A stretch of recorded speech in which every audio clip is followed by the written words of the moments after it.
Hey guys, welcome to AP World History.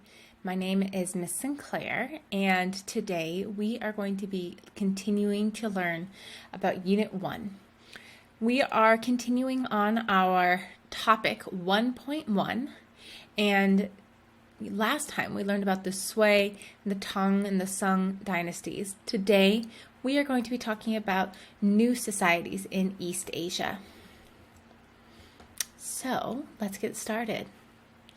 Remember, if you're one of my students, you're watching this on Edpuzzle and answering the questions, and you should be completing a daily cover page in conjunction with this lecture. For your bell work, I would like you to please identify 3 continuities and 3 changes from the Han Dynasty through the Sung Dynasty. So remember, according to the AP, continuity and change are a couple of those historical thinking skills that they really want to develop in you.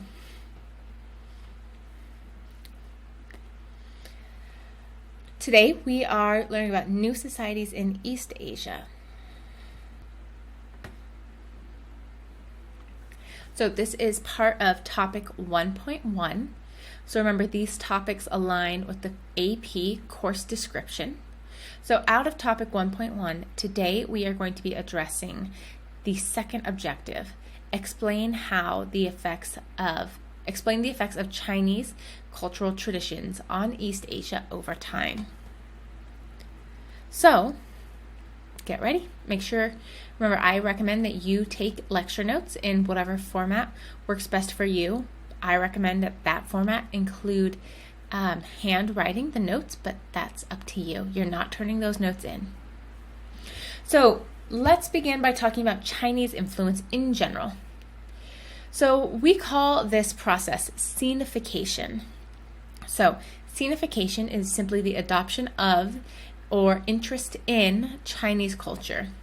So remember, Mandarin is a Sino-Tibetan language, so that prefix is often associated with China. So we see that there is no greater influence on East Asia than China. Their culture, their values, their religion, their philosophy, their clothing, all of these are going to diffuse out of China and into Korea and Japan. So we see that all 3 of our major regions that we'll be talking about today, Korea, Japan, and Vietnam, were all rice cultivating countries, or rather, rice cultivating economies, whose labor needs fit well with the Confucian concepts of hierarchy, obedience, and discipline. So all 3 of these regions are going to adopt aspects of Chinese culture, and yet the political ideologies of all 3 regions will remain different. None of them are going to use the Chinese civil service exam, although they did value literacy in Chinese and would read Chinese literature. But let's begin by talking about Korea. So our first sort of Korean kingdom was founded in 668, and eventually you have the Kingdom of Goryeo, which will be founded in the early 900s. So we see that scenification in Goryeo is going to increase during this time period. It will really increase significantly after the Han Dynasty. We see that cities, schools, writing, legal codes, court systems are going to be organized like that of the Chinese. We see that in general, that the Koreans will really welcome Chinese influence. And it empowers the aristocracy to cozy up to China, right? Because China is going to be the most dominant economic partner. If you are able to do business with them, it will really benefit you. And yet the power of the aristocracy within Korea will keep Confucianism from being adopted on a large scale. So we'll see that The upper classes will really value Confucianism, but it's not something that will necessarily percolate down to every layer at this point. However, we do see Buddhism being very popular in Korea, and we see lots of evidence of Buddhist art and monasteries. So, a little bit more about Korea. So, during the Tang Dynasty, Korea will be conquered and will be a tribute state, which means they kind of get to do their own thing, but they have to pay annual tributes to China for the pleasure of like existing somewhat independently and doing business with them. After 1231, when the Mongols invade, there's a period of turmoil. And in 1392, we will see that an independent Korea will be established again, which will last until the 20th century. We'll see that the elite in Korea will absorb Confucianism and Buddhism from China and will pass them along to Japan. And it's really Korea we can credit with having the first form of the printing press. They are going to develop a wood block printing as early as the 700s, later inventing movable type, which they will then pass along to Sung China. It's pretty neat. Japan we'll talk more about. So it's important that we first understand the geography of Japan. So Japan is made up of a series of islands, and they are surprisingly north. If you look at a world map, Japan is very high in the northern hemisphere. It is also a series of islands, which is going to automatically mean limited natural resources. And if you look at the resources on the Japanese islands, you will see that while they have a lot of some things, they don't have a lot of like iron. They need certain minerals and resources. And this will lead for a need for trade outside of their island. And eventually, in the 20th century, this need for resources to fuel their industrial revolution is one of the things that will motivate sort of Japan on its road to imperialism. So, Japan is heavily mountainous and full of forests. Only 11% of Japan's islands are arable, right? So only of all the territory on the Japanese islands, only 11% of that land can be farmed. Originally, it's going to be home to hundreds of small states, but these will be unified in the 4th or 5th centuries. So we first really start paying attention to Japanese history with the Taika reforms in 645. So with the Taika reforms, we see that the Japanese ruling family is going to really copy Chinese style of ruling. Taika stands for great change. So we see that the government will become more centralized. They will adopt a legal code. They will start writing a national history, sort of similar in tone to that in which we see in China. Architecture and city planning will all be based on Tang China. And they try to develop a bureaucracy outside the reach of the aristocracy. So remember, this was one of the strengths of China, was that you have this wealthy ruling aristocracy, right? These nobles. And yet, with the Tang and the Sung, they are going to raise up these scholar gentry, right? These men who have been trained up in schools to be able and competent. So they are able to work in the government, but they don't have these ties to the aristocracy, so they're independent. Japan's going to try and do the same thing, raise up an independent civil service class, and it's really not going to work very well. Confucianism is going to be largely rejected at this time. Japanese families really hold birth order in high esteem, not education, right? So Confucianism is all about education. So it's less important who your parents are and more important what you can offer, what you can learn, how you can better yourself. Japanese culture wasn't all about that. It was much more important who your parents are than how smart you are. Women would have some influence in the court, especially if you were an empress. But our most important cities at this time are going to be Nara and Kyoto. So we move then into the Heian period. And during the Heian period, we see the Fujiwara family is to be the really dominant family, influencing Japanese rule during this time. So the capital will move from the city of Nara to Heian, which will then become known as Kyoto.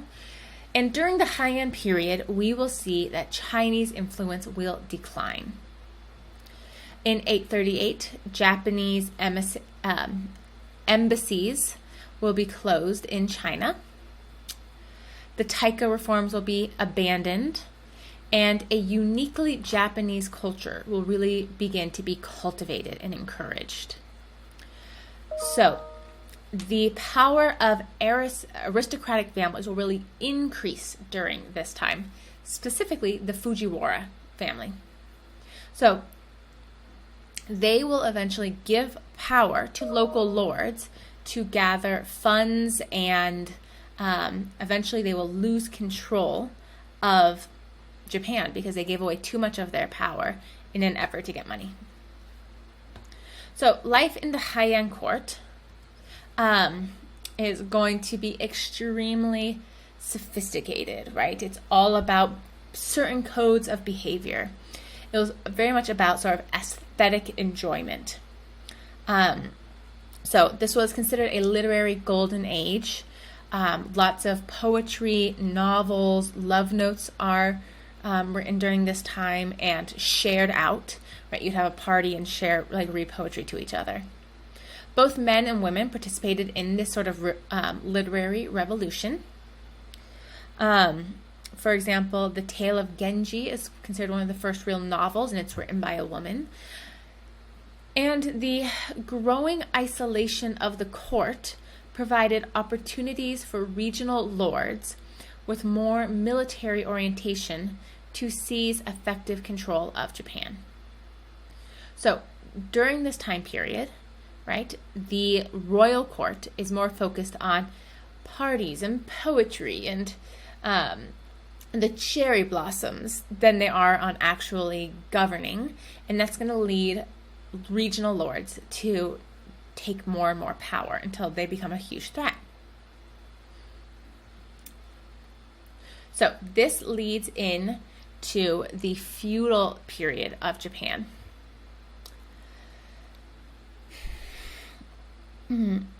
We are going to see that these regional lords will gain more and more power until they become known as bushi. So bushi are essentially regional warlords, and they will dominate territories. They will have their own personal armies, and they will begin to dominate the government. So, with feudal Japan, you have these local regional lords, the bushi, who essentially administer small kingdoms. You still technically have an emperor, but the emperor holds very little power. It's really these regional warlords who hold all the power. And in their little kingdoms that they've created, they collect taxes and they build up private armies. The samurai are going to be sort of the knights of this private army, the elite warriors.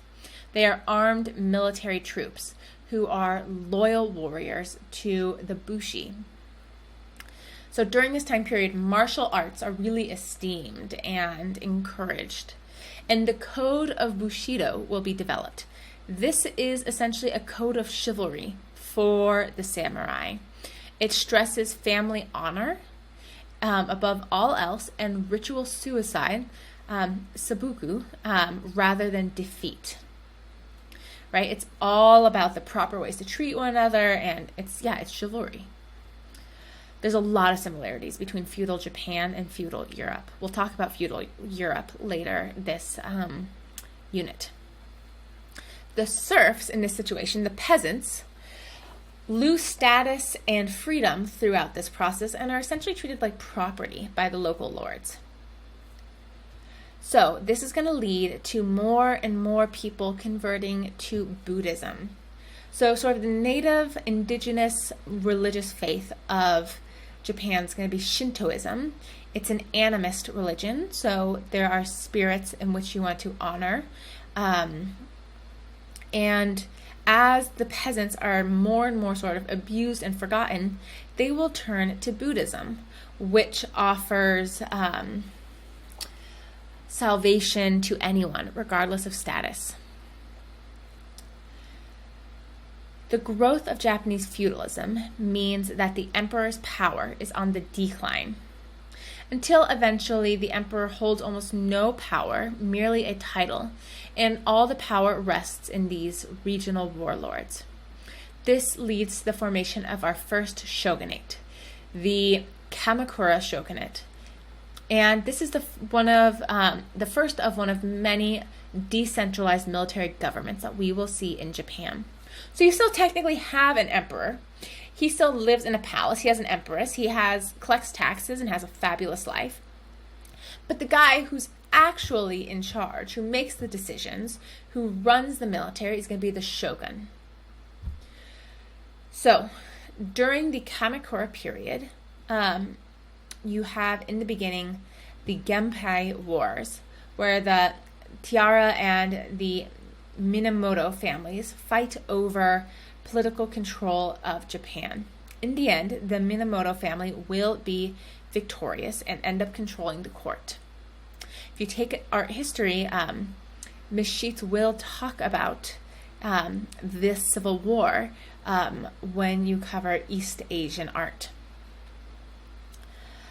The Kamakura shogunate is essentially when the Minamoto family establishes control while keeping the emperor in place as a figurehead. Next will be the Ashikaga shogunate. Oh, let me talk about the hierarchy real fast. All right, so here's the hierarchy of Japanese feudalism. First, you got the emperor. He's still in charge. It's a hereditary position. Japan still technically has an emperor, right? Even now. So you're born into it. However, the real power is in the shogun, who's a military leader, right? Not a political leader. Underneath the shogun, you have the daimyos, who are these great lords, right? They are bushi who have essentially been leveled up to hold more and more power. They own land, they are provincial governors, and they have the samurai who is loyal to them. These are their loyal warriors and knights. Underneath the samurai, you have peasants and artisans, and just like in China, merchants are at the bottom of the heap, right? The idea of creating something has more value than just selling something in this East Asian hierarchy. So if we're comparing feudal Europe to feudal Japan, our differences are pretty slim. It's type of religion and like what you include in art. And yet you still have royalty at the top of the hierarchy, lords who are military leaders, daimyos versus like duke so-and-so. Next level down would be our knights or samurai, our elite warriors.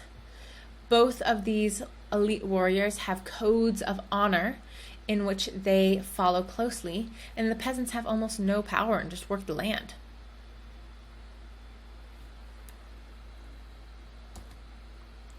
This is a really fun video from history.com about the samurai. I encourage you to watch it.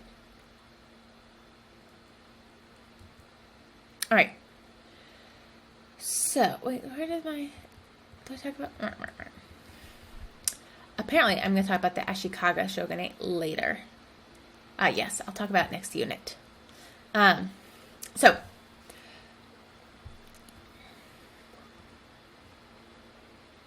let's talk a little bit about the economy and culture in Japan. We see that economic growth will emerge during this time period because of the interest of the daimyos, right, these lords, to do trade with China. This means we will see the development of a standardized currency in Japan.